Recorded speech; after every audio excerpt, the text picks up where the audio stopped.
بسم اللہ الرحمن الرحیم۔ السلام علیکم۔ میں شکیل ملک آپ کی خدمت میں حاضر ہوں۔ چیف جسٹس قاضی فائز عیسیٰ کی سربراہی میں 7 رکنی بینچ نے تاحیات نااہلی کیس میں فیصلہ محفوظ کر لیا ہے اور چیف جسٹس کی سربراہی میں سپریم کورٹ مکمل یقین کے ساتھ الیکشن کے انعقاد پر پہرا دیتی ہوئی دکھائی دے رہی ہے۔ لیکن جناب چیف جسٹس کی ناک کے نیچے ایک بڑا کام ڈال دیا گیا ہے۔ بڑی خاموشی کے ساتھ سینٹ نے الیکشن 2024 کو ملتوی کرنے کی قرارداد کی کثرت رائے سے منظوری دے دی ہے۔ یہ پاکستان کا ایوان بالا ہے اور یہاں پہ بڑی ہی وہ کہتے ہیں مہارت کے ساتھ ایسی کاروائی ڈالی گئی ہے کہ کانوں کان کسی کو خبر نہیں ہوئی، اور میں سمجھتا ہوں کہ یہ بڑی وہ کیا کہتے ہیں نا خوفناک قسم کی سازش کے اشارے ظاہر کر رہی ہے، کیونکہ آخر اس کی ضرورت کیوں کر پیش آئی۔ اور جب یہ قرارداد منظور کی گئی اس وقت ایوان میں کتنے سینٹرز موجود تھے، کس وقت یہ باقاعدہ طور پہ اجلاس بلایا گیا، اور سینٹ سیکرٹیریٹ میں کون کون جو ہے وہ اس قرارداد سے وہ باخبر تھا کہ اس کو پتہ تھا کہ قرارداد آ رہی ہے یا نہیں آ رہی۔ یہ ان سائڈ سٹوریز جو ہیں، مکمل تفصیلات آپ کے ساتھ اس ویلاگ میں ہم نے شیئر کرنی ہے، کس سینٹر نے کیا کردار ادا کیا۔ لیکن سر اس سے پہلے عمران خان کے حوالے سے میرا خیال ہے بات کر لیں کہ جو بڑے غصے میں ہیں عمران خان صاحب، جنہوں نے کہ ایک غیر ملکی جریدے میں آرٹیکل لکھا ہے، اور اپنے اس آرٹیکل میں انہوں نے پاکستان کی فوج پہ، پاکستان کی ریاست پہ، پاکستان کے اداروں پہ سنگین قسم کے الزامات لگائے ہیں اور پاکستان کو بدنام کرنے کی ایک ناکام سازش کی ہے۔ پہلی بات تو یہ ہے کہ وہ اس وقت جیل میں موجود ہیں۔ اب آپ اندازہ لگائیں کہ عمران خان کے حوالے سے ان کی بہنیں بار بار کہتی ہیں جی انہیں کوئی سہولیات نہیں دی جاتی۔ ایون کہ تازہ علیمہ خان کا بھی ایک بیان تھا جس میں انہوں نے کہا جی عمران خان جو ہے وہ سمجھتے ہیں کہ بیرک چھوٹا ہے، سیل چھوٹا ہے یا بڑا ہے، یہ میٹر نہیں کرتا، ہمارے لیے میٹر کرتا ہے پاکستان اور پاکستان کے عوام۔ جب آپ کا جو ویژن ہے یا آپ کا جو مقصد ہے وہ بڑا ہو تو پھر یہ جو چھوٹی مصیبتیں ہوتی ہیں یہ میٹر ہی نہیں کرتی۔ اور وہ کہتی ہیں جی عمران خان کو وہاں پہ کسی قسم کی بنیادی سہولت میسر نہیں ہے، عمران خان کو قید تنہائی میں رکھا گیا ہے، اور عمران خان کو نہ تو ان کو کوئی اخبار پڑھنے دیا جاتا ہے، نہ ان کو باہر سے کوئی ملاقاتوں کی اجازت اس طرح سے دی جاتی ہے، پرائیویسی نہیں ہے۔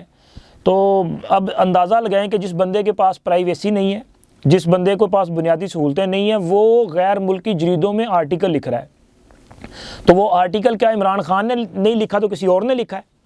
جب آپ کے پاس کوئی پین پینسل، کوئی قلم دوات کچھ بھی نہیں تھا تو پھر یہ کیسے لکھ دیا گیا؟ تو سر یہ جو تحریک انصاف کا پروپیگنڈا ہے نا، یہ میں اکثر ایکسپوز کرتا رہتا ہوں، وہ صرف اس لیے کہ آپ کو یاد رہے کہ سر یہ تحریک انصاف جو دکھتی ہے وہ ہے نہیں۔ اگر یہ کہیں نا کہ ہمارے پاس لیول پلینگ فیلڈ نہیں ہے، تو اس کی حقیقت جاننے کے لیے صرف یہ یاد رکھیے گا کہ تحریک انصاف کے 2434 لوگوں نے کاغذات نامزدگی جمع کروائے تھے، اور جب تحریک انصاف یہ کہے نا کہ جی ہمارے لوگوں سے پیپر چھینے گئے، ان کو RO کے دفتر کے سامنے پیش نہیں ہونے دیا گیا، ہمارے 95% لوگوں کے کاغذات نامزدگی مسترد کر دیے گئے، تو جناب یہ یاد رکھیے گا کہ تحریک انصاف کے آج بھی سب سے زیادہ امیدوار میدان میں ہیں، 95% مسترد ہونے کے باوجود ان کی طرف سے یہ کہتے ہیں، حالانکہ ایسا نہیں ہے۔ اور سر اب دیکھیں نا کہ اگر ریٹرننگ افسر نے ایک فیصلہ کیا تو اس کے بعد ایپلیٹ ٹربیونل جو ہے وہ کاغذات بحال کر رہا ہے۔ کتنے لوگوں کے کاغذات جو ہے وہ بحال کر دیے گئے؟ میرا خیال ہے چند ایک تو ہی رہ جانے، عمران خان جیسے جن کے خلاف سزائیں آ چکی ہیں، شاہ محمود قریشی کے منظور ہو چکے نا، ان کو اجازت مل گئی، وہ حلیم عادل شیخ، شیخ رشید، اس کے ساتھ ساتھ لمبی لائن ہے جن کے کاغذات نامزدگی منظور کر لی۔ تو یہ ایک جو ہے نا ان کا طریقہ واردات ہے۔ لیکن جناب عمران خان کے خلاف اگر کوئی کارروائی کی جاتی ہے تو وہ آئین، قانون اور ضابطے کے مطابق کی جاتی ہے۔ اب دیکھیں الیکشن کمیشن کو انہوں نے دھمکیاں دی تھیں اور تڑیاں شڑیاں لگائی تھیں، اس پہ ان کو کئی بار نوٹس جاری کیا، معاملہ کچھ بھی نہیں تھا، آپ نے جانا تھا جا کے ایکسکیوز کرنا تھا، معذرت کرنی تھی، لیکن عمران خان نے معذرت نہیں کی۔ پھر اس کے بعد توہین الیکشن کمیشن کی کارروائی آگے بڑھی تو ان پہ فرد جرم عائد کی گئی۔ اچھا فرد جرم عائد کی جائے تو آپ نے وہاں پہ آپ انکار کریں گے نا کہ جی میں نے تو یہ کچھ کیا نہیں ہے، لیکن عمران خان نے اس سے آگے بڑھ کے کام ڈال دیا۔ وہ جو 4 ممبران اڈیالہ جیل گئے، یہ عدالتی کارروائی ایک طرح سے ہوتی ہے، عدالتی کارروائی کرنے کے لیے بطور جج گئے نا وہ، ان کو عمران خان نے کہا کہ میں تم لوگوں کو دیکھ لوں گا، میں تمہاری شکلیں بھی جانتا ہوں، تمہارے نام بھی جانتا ہوں، میں واپس آؤں گا اور میں تم لوگوں کے خلاف آرٹیکل 6 لگاؤں گا۔ اب آرٹیکل 6 کا مطلب کیا ہے؟ کسی کو آپ یہ براہ راست دھمکی دے رہے ہیں کہ میں تمہیں پھانسی لگاؤں گا۔ تو جناب عمران خان صاحب جو ہے نا، وہ پتہ نہیں کس زوم میں ہیں، ان کو سمجھ ہی نہیں آتی کہ ہو کیا رہا ہے۔ وہ جناب علی ایک بدمست ہاتھی کی طرح ریئیکٹ کر رہے ہیں، وہ دھمکیاں مسلسل لگائے جا رہے ہیں،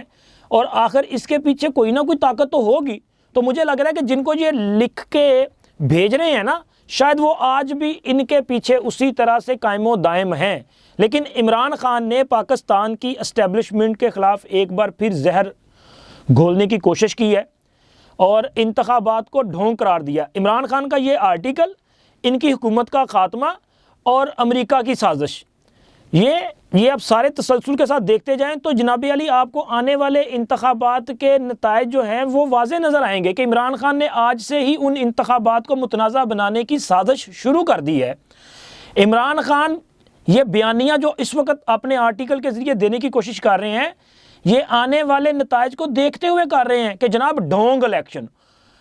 کون سا ڈھونگ الیکشن؟ الیکشن تو ابھی ہو رہا ہے۔ آپ جو کچھ آپ الزام لگاتے ہیں، میرا خیال ہے کہ وہ سارے کے سارے تو ابھی تک تو سارے ہی جھوٹے ثابت ہوئے ہیں نا۔ تو اب ڈھونگ الیکشن کہ ان کو پتہ ہے کہ انتخابات میں ان کی پوزیشن کیا ہوگی اور جتنے ان کے امیدوار ہوں گے، چلے کوئی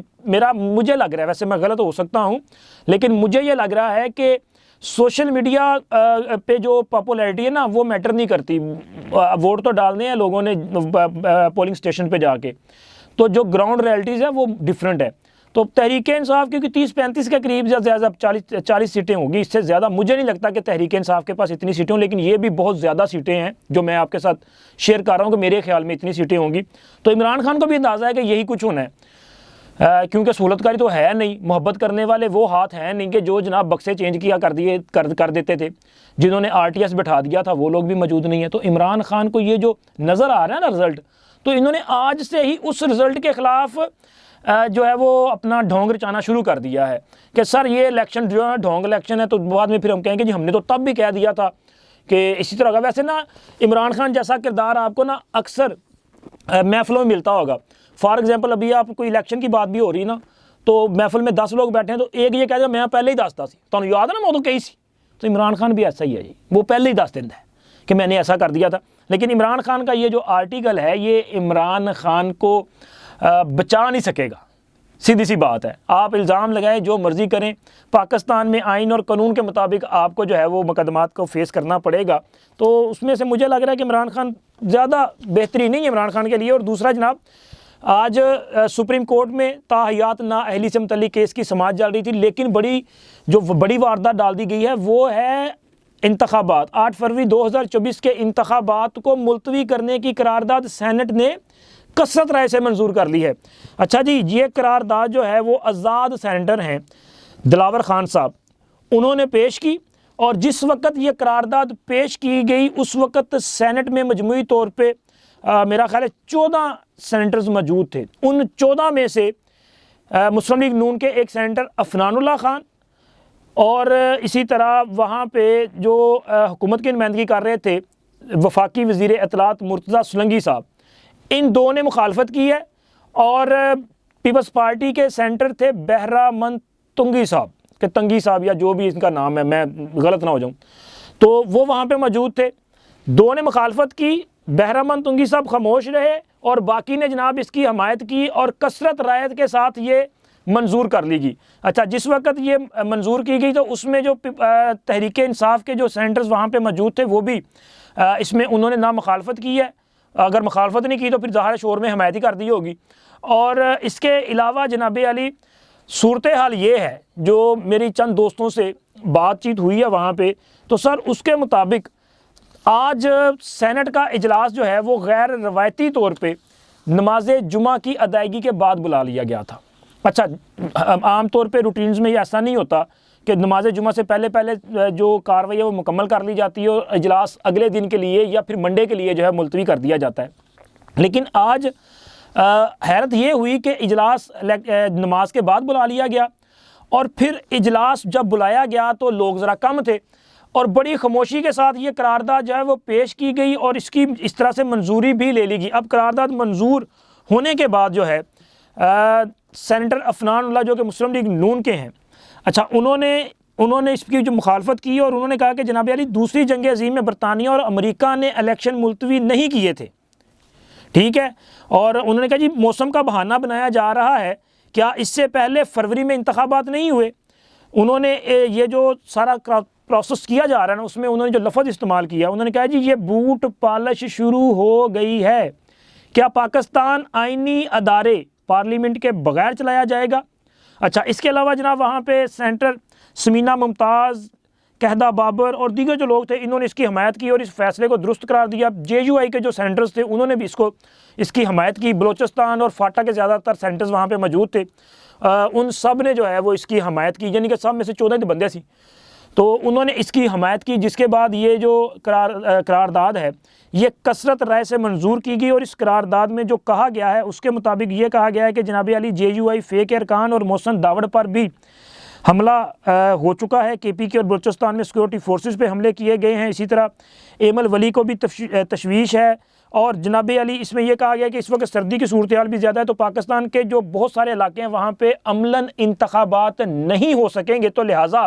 انتخابات کو ملتوی کر دیا جائے۔ اچھا اب یہ بات جو ہے وہ جے یو آئی کی طرف سے بارہا کہی جا رہی تھی کہ جناب سیکیورٹی کا مسئلہ ہے اور دوسرے مسائل بھی ہیں، لیکن جب یہ قرارداد پیش کی گئی ہے تو اس وقت سینٹ میں کچھ جو اسلام آباد کے دوست ہیں ان سے میری بات ہوئی، انہوں نے کہا جی سینٹ میں بالکل بھی یہ جو ہے وہ اپنا تاثر نہیں تھا کہ کوئی اس طرح کی قرارداد آئے گی۔ اچانک قرارداد آئی، اچانک منظور کر لی گئی،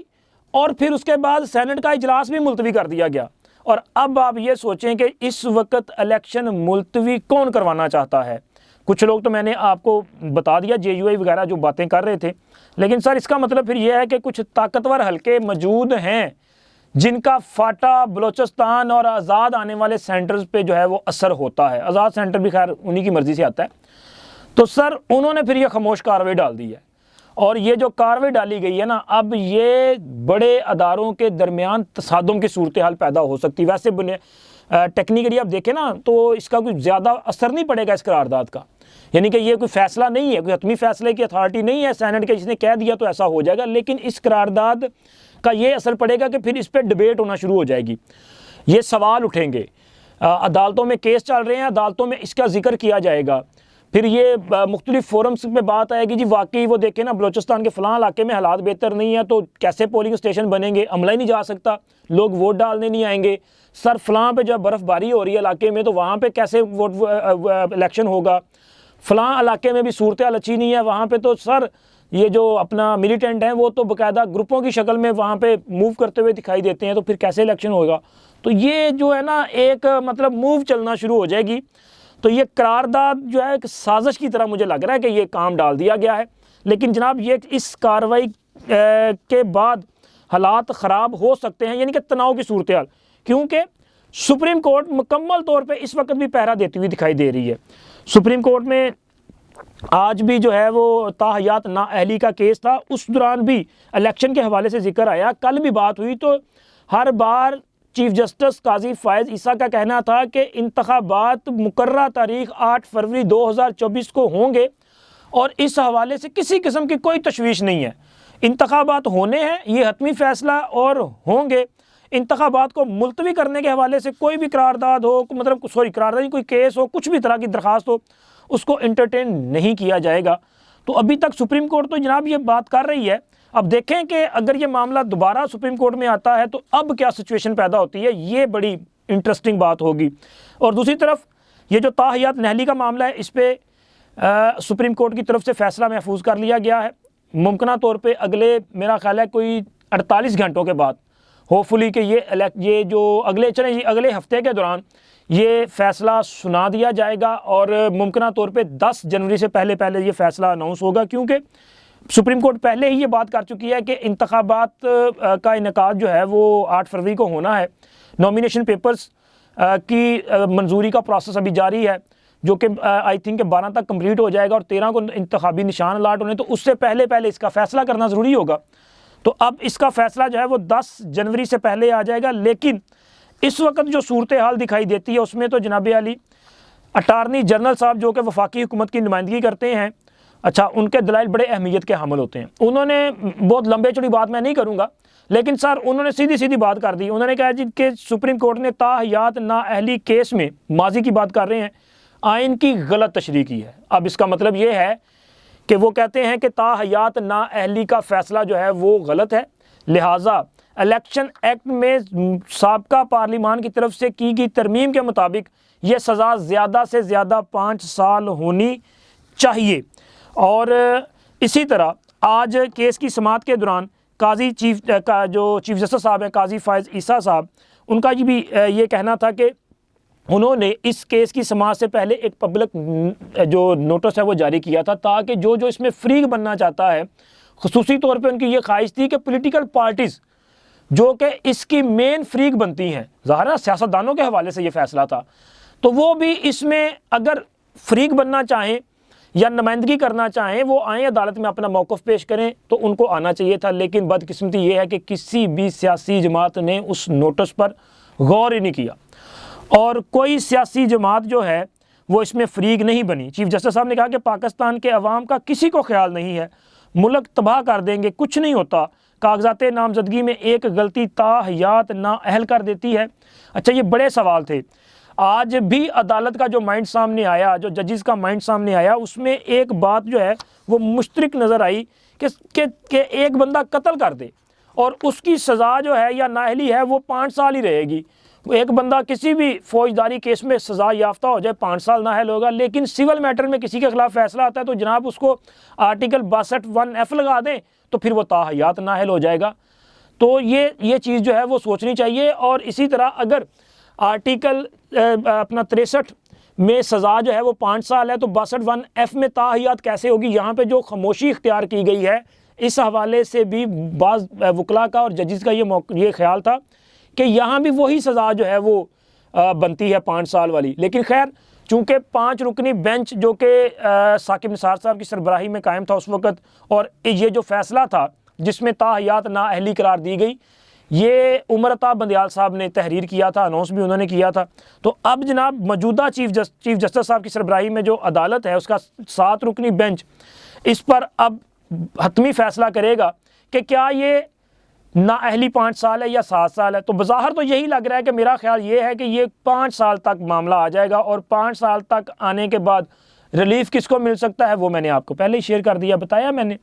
اور رہی بات کچھ اور لوگوں کی, تو وہ تو نیب کی ایک درخواست پہ کل اسلام آباد ہائی کورٹ نے کچھ اور فیصلہ بھی جاری کر دیا. اب کس کو ریلیف ملنا ہے اور کس نے لمبے عرصے کے لیے جیل جانا ہے, یہ کوئی مجھے لگ رہا ہے زیادہ ڈھکی چھپی بات نہیں ہے. چیزیں ساری جو ہیں وہ سامنے آ چکی ہیں, لیکن بڑا سوال وہیں پہ موجود ہے کہ الیکشن ہوں گے. کیونکہ بھائی میں یہ بات نہیں کر رہا, اگر سینٹ کی قرارداد آئی ہے اور جنہوں نے لائی ہے, جو لے کے آئے ہیں اس قرارداد کو, اور اتنی گپت کارروائی ڈالی گئی ہے, آخر کچھ نہ کچھ تو کچھ اور بھی سوچا ہوگا نا انہوں نے. تو اب اس کو کیسے کاؤنٹر کرنا ہے یہ آپ کو جو ہے وہ اگلے ہفتے میں ہنگامہ خیز قسم کی خبریں جو ہیں وہ ملیں گی. اب تک اتنا ہی, ملتے ہیں اگلی ویڈیو میں. اللہ حافظ.